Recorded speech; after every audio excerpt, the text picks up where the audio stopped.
Don't mind your business, mind my podcast, Mind Elixir.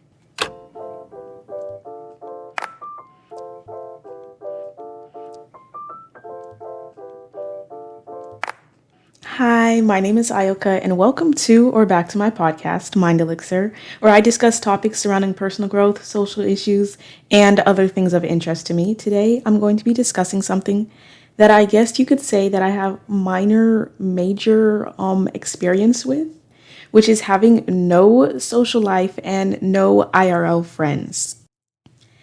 And how I'm learning to be okay with that, as well as finding ways to enjoy life without a significant other or a bunch of friends, or I guess just learning to be okay being alone in life, I guess you could say. So, yeah. As usual, make sure to subscribe or follow on whatever platform you're using or listening to this on.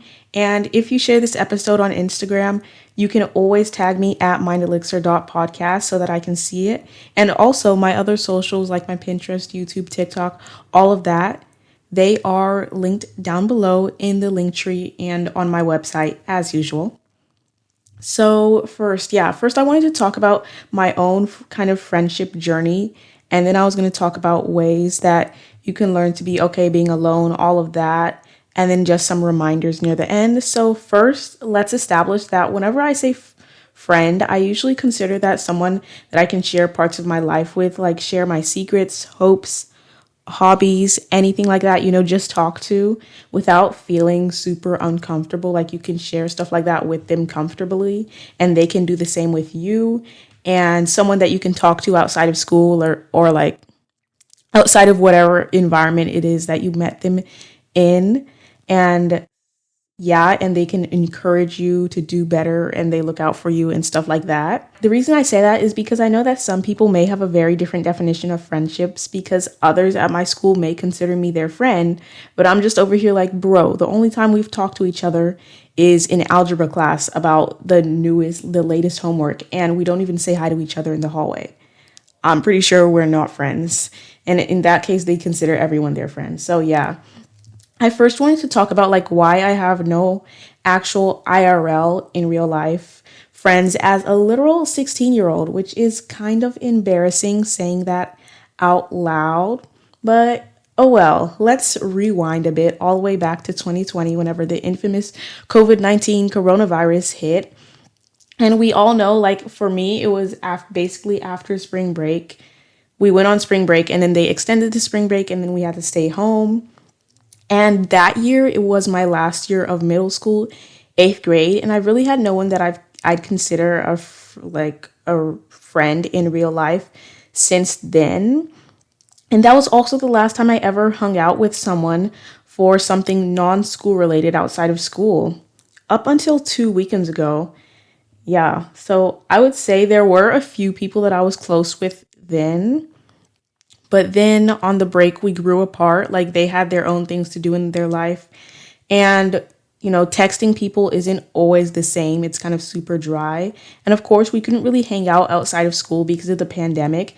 And our convos weren't that great. So yeah, we grew apart. And all of those 8th grade friendships pretty much died for me. Not that there were even many to begin with, although, yeah, that's something to be noted. And then school started up again. This time it was my first year of high school, freshman year. I was super excited for that, except for the fact that it was online.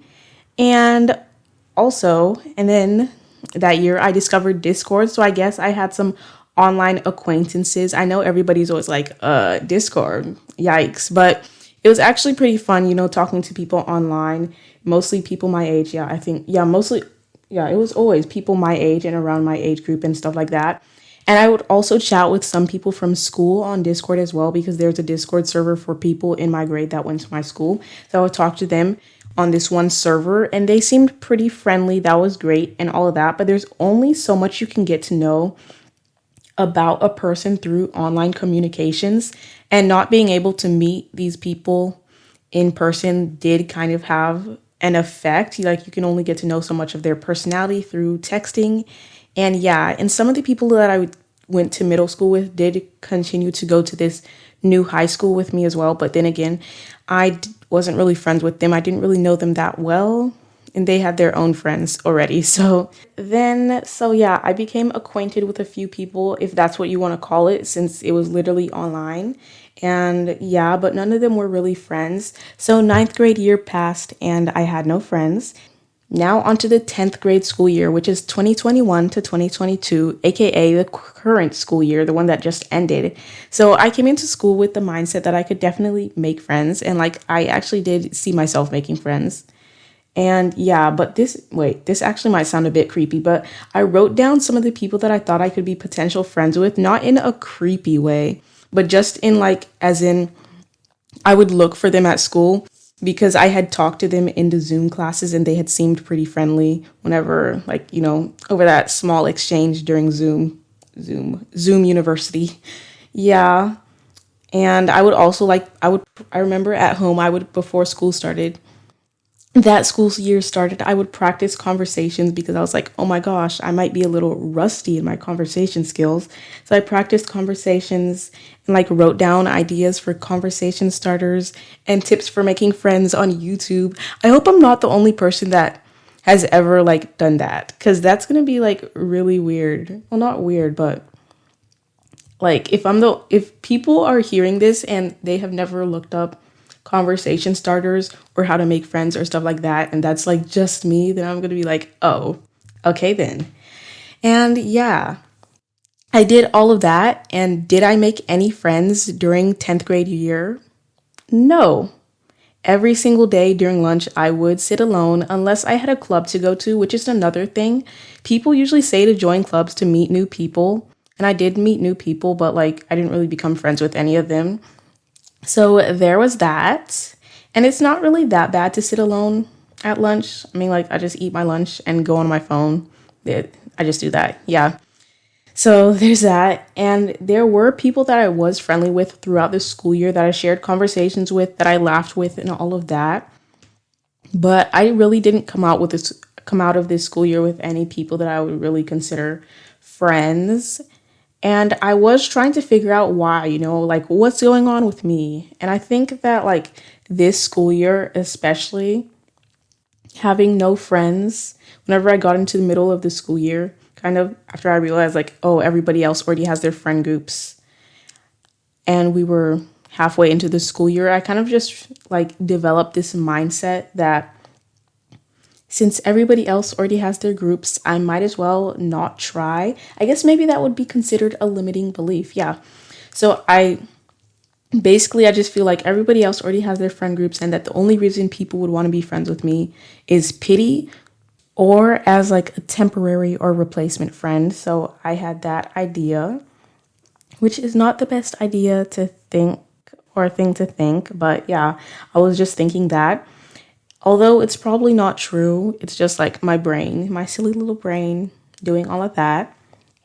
And like I was just thinking, and it was to the point where I was thinking that people are just better off not being friends with me because like, I might as well not try anymore because I'm a burden to socialize with, or maybe that I'm too awkward or something like that, which is not true at all. Like we just interact in different ways. Some people might find this awkward, but it's fine. We all have different ways that we interact and react with other people and ways that we socialize with other people. So that's fine. So I was like, I just don't want to feel sad whenever I try to become friends with someone, but I don't become their best friend. So I try to detach from people as well. I don't know what's wrong with my throat. Let me get some water real quick. I have not recorded in a while. Maybe that's why I'm like rusty. I don't know. Something is going on and I don't like that. Anyway, yeah. And like whenever I say detached, I would do very silly little things. Like whenever I saw people that I had been friendly with at school, I would sometimes literally just try to go out of my way to try and avoid the route they took to the class so that I wouldn't have to see them in the hallways. Like, what was the reason? My brain is very silly like that sometimes. So yeah. And I wouldn't say it's necessarily like a bad thing to have no friends, but whenever people say something about it and you have to reply, Yeah, I actually don't have any friends. It's super awkward because then they're looking at you like with those lost puppy dog eyes or something like that. Like you're a lost puppy. And I remember the other week I was talking to this guy about how I wish I could drive and have independence and all of that. And he just mentioned you can ask your friends to drive you places. And I was like, yeah, because I didn't want to make that interaction awkward by saying, actually, I have no friends in real life to drive me places. So, yeah.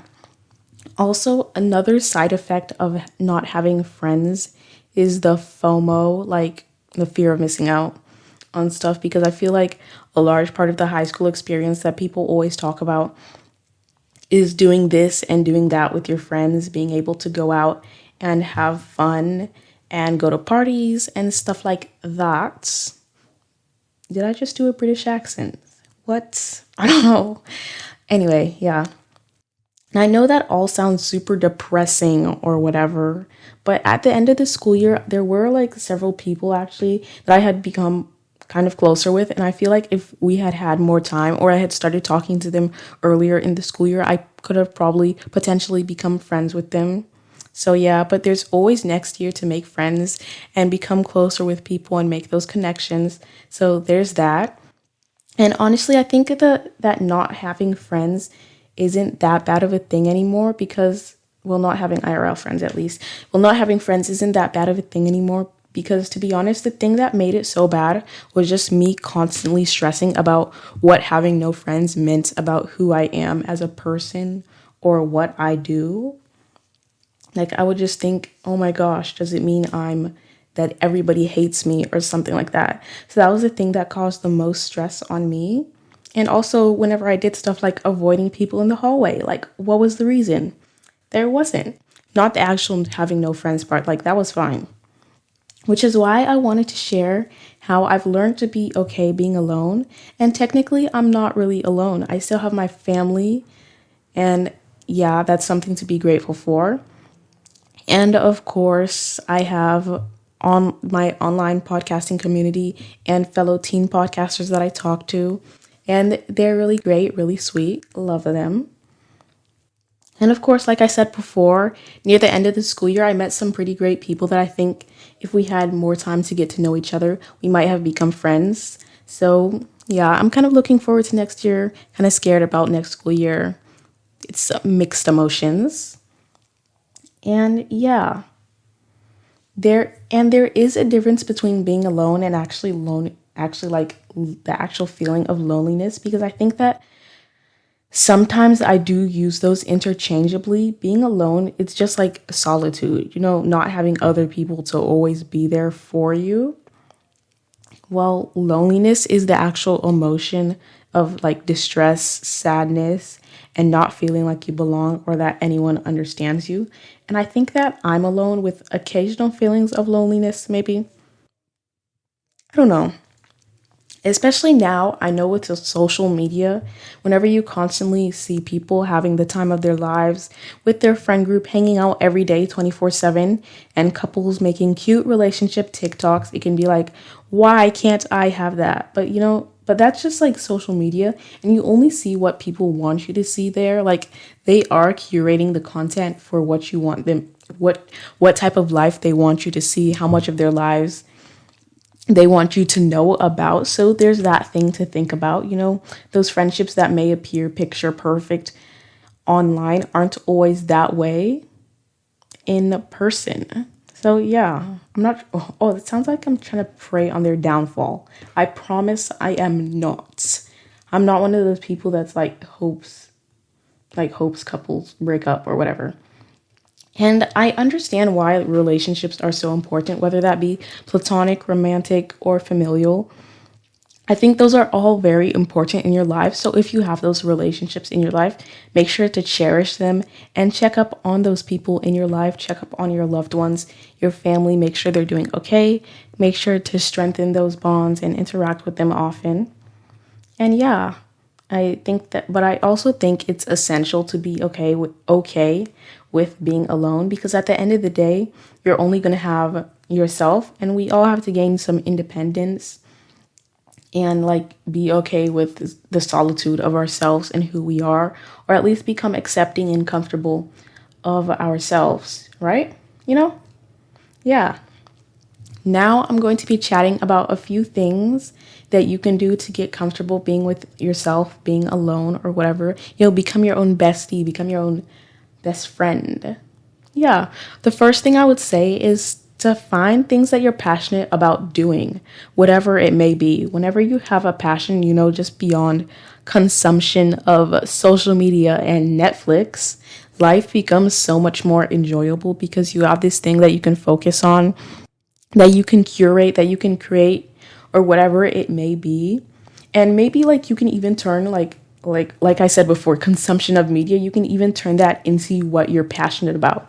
Like you like looking at Instagram reels. Okay, then maybe start an Instagram account where you post productivity reels or something like that. I don't know, or DIY crafts or something like that. I don't know.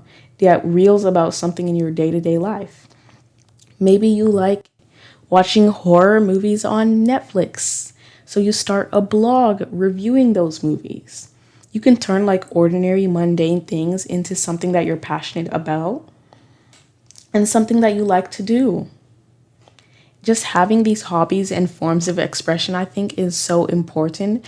Whether that's a podcast, whether that's jewelry making, what are other things? Making art? I don't know. And right now it's the summer, so there's always time to explore those different things. Like try out sewing, try out something that you've never done before, and maybe you'll learn to love it. Maybe you'll like it and you'll become really great at it. You never know. Find something that you enjoy and just stick to it and try to pursue it and become better at it. And it can be multiple things or one thing, and you don't always have to stick to it like forever and ever. Like you don't have to say committed forever or anything like that. I know that I always bounce from one hobby to another and do a bunch of things, occasionally giving up my hobbies, which is not the best thing to do. But yeah, that's just me. And then the next thing I would say to do is volunteer in your community, just giving back to your community and spending time helping out and doing those things is not only something that's beneficial to you as you get to socialize and have something to do. Well, socialize with animals or people, because I know sometimes I used to volunteer at this one pet place, like with cats, and that was really fun. So yeah, you get to socialize or whatever it is. Depends on the type of volunteer work that you're doing, but you also get to help others because you're assisting them with something. And if your school requires you to give volunteer hours, then there's that. You have like free volunteer hours. Hello. Maybe maybe you find out that you're passionate about volunteering. There's that. So yeah. And then you can always, of course, go to festivals or community gatherings, whatever it may be that's in your city. I know that my city, we have spring festivals, fall festivals, we have parades, and then also the library, they put on this little festival gathering thingy. So there's that. That was really fun. And then, of course, there's the Texas State Fair. So you can always do stuff like that. Or maybe joining clubs at school, doing simple things like just saying hi to people around you and acknowledging them, letting them know, you see them, you hear them, and that you're there for them. And I know like those few things that I listed, those aren't necessarily things that you would always do alone, but it's kind of related to that. You can still do that whether you have friends or not, The next thing I would say is to take yourself on a date. Sometimes we get so wrapped up in the idea that like, oh my gosh, I wish I had a partner. I wish I had a significant other so I could do this, that I could go to this like fancy restaurant so that someone can buy me flowers or roses. But here's the thing. You don't need someone else to do all of that with. You can do it yourself. Like, would it be nice to have someone else? Probably. But you can go buy yourself your own flowers. Like some heart-shaped chocolate, a massive plushy squishmallow. Squishmallow, is that how it's pronounced? I don't know. Please don't attack me if that's pronounced wrong. Yeah, you don't have to wait for like some Prince Charming to waltz on over to your house and take you out to someplace special, you can do that yourself. Go get dressed up and take yourself on a fancy dinner, or bake yourself that cake that you've been wanting to make. Whatever it is, have a self-care day and treat yourself like someone that you love, because you should love yourself. And self-love can be different for many different people. Like, I know a lot of the time we see self-love as, oh my gosh, just love yourself, hug yourself, take a bubble bath and whatever, paint your nails. And yeah, that can be a form of self-love. Maybe you like doing those things, and maybe caring for yourself is an essential part of self-love, but it can also be something mentally, maybe working on your limiting beliefs or finding ways that you can improve your behavior. Because I think that whenever you work on yourself and whenever you find not necessarily the flaws, well, I guess you could call it the flaws, but the flaws in whatever it may be in your mindset or those negative thought patterns and learn how to correct them, then whenever you work on yourself, you're able to show up for others in a better way and in a more positive way. You know, just moving through life with compassion and kindness. Yeah, I like that. There's also this quote I have from Rupi Kaur, which is, you must enter a relationship with yourself before anyone else. And I just thought that kind of applied to this section. Well, first of all, yeah, taking yourself on a date, getting to know yourself, just getting to know who you are without like all the noise or distraction constantly, and caring for yourself and who you are as a person. And yeah, I really like Rupi Kaur's books, and I went to a show of hers recently, and she was really funny. The book that I read of hers was Milk and Honey, the Poetry. It's a poetry book. If you don't know her, she makes poetry books, and I really like them. It's about her life and trauma and love and depression and stuff like that. Okay, back to the topic.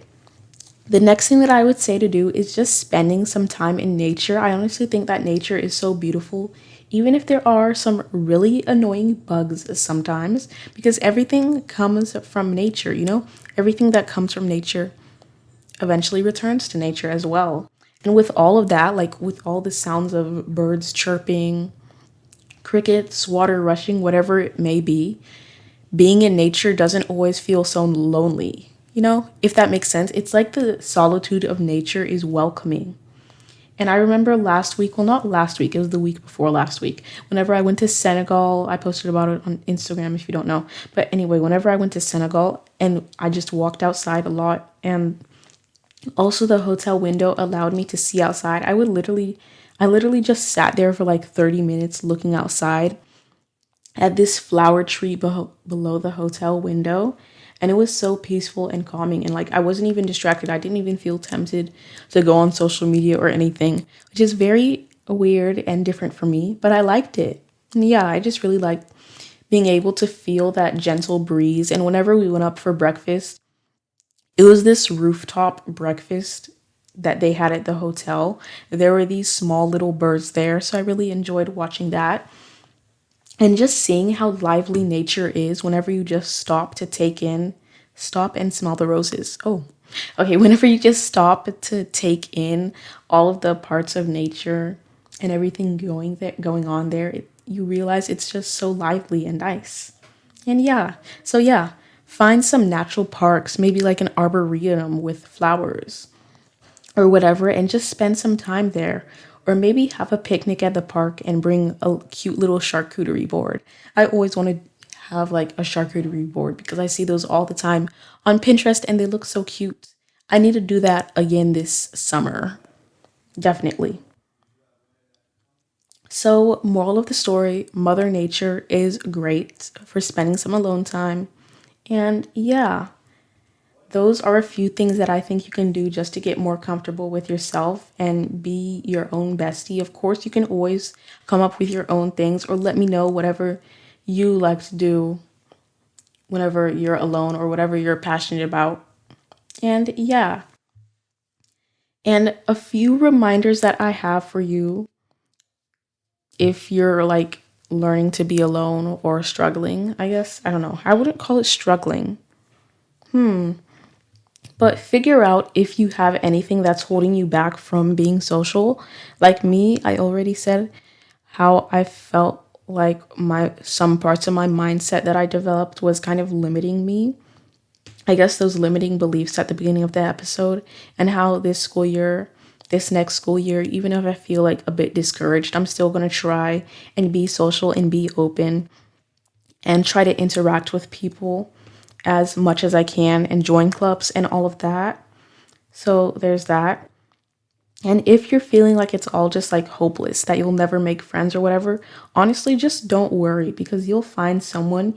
Even if you don't have people that are friends, you can, of course, always still be social and friendly with people. You can meet people online. You don't always need to stay in the real, well, I was going to say you don't need to stay in the real world, but yeah, you do need to stay in the real world. But you can reach beyond the real world. I don't know where I was going with that. You can reach beyond something. I don't know. Like, I feel like I was going to make a very epic point and then I just lost it. But yeah, there's nothing wrong with you at all. Like, don't think that like, oh my gosh, I have no friends. What's wrong with me? You don't have to think that. So just like, don't beat yourself up over it. And of course, you'll always have yourself. So learn to love yourself too. You don't need to like just love every single 100% aspect of yourself, but at least try not to be hateful of yourself, and just learn to be accepting of all the different parts of you and who you are. Too many people hate themselves now.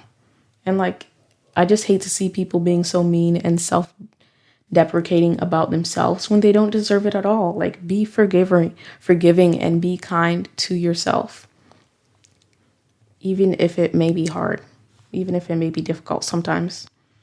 And just know that growth, it can be lonely. People come and go in our lives, so it's okay for friendships to end. Sometimes we outgrow friendships or people, and we just have to move on with it and try out new things, meet new people, because there's always new opportunities that we're going to get in our life, and we just have to keep moving forward. And yeah, honestly, just try to get to know who you are and love who you are becoming, without the constant influence of others, without feeling like you have to conform to some standards, conform to some I can't even pronounce that, conform to some patriarchal standards, or do this to seek external validation. Like, who are you whenever you're not influenced by those forces? Because I think that whenever you just embody who you truly are and live as your authentic self and move through life with compassion and love and try to become a better person, even if you may not feel that like you're not the best right now, whenever you're working towards becoming a more better person and doing what you can for yourself, then things will turn out better and positive things will happen. I think, even if it may not be immediate, even if it may feel like things aren't going the way you want them. So yeah, I'm not even really sure what I just said in that last sentence. It was kind of confusing me too, but we'll just roll with it. That's all for this episode. I've basically talked about friendship, my friendship journey, as well as how I'm learning to be okay being alone and being my own best friend. If you relate to this, let me know in the comments on YouTube, or like I'll probably leave a question sticker or something on Spotify, or you can message me on Instagram at mindelixir.podcast. And don't forget to leave a review on Spotify or Apple Podcast. And if you enjoy this episode, follow me on my socials or whatever, which are linked down below, and have a lovely rest of the day. And I hope great, amazing, positive things happen to you. Bye.